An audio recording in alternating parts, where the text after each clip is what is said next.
আসসালামু আলাইকুম ওরহমতুল্লাহি ওবরাকাতুহু।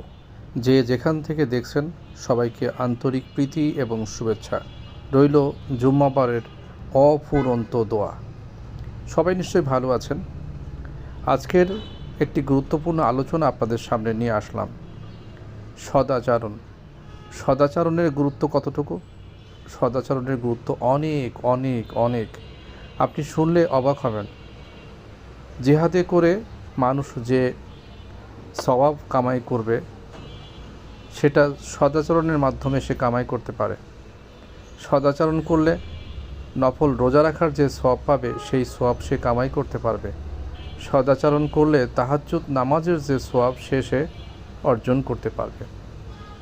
কি মহান সেই রব যিনি সদাচরণের মধ্যে এত বরকত এবং ফজিলত রেখেছেন। সদাচরণ করা খুবই কঠিন একটি কাজ। সদাচরণ করতে গেলে আসলে অনেক ত্যাগ করতে হয়, নিজের উপরে অনেক কনফিডেন্ট রাখতে হয়। একজন গালি দিয়েছে, আপনি চুপ করলেন, এটাই হলো সদাচার।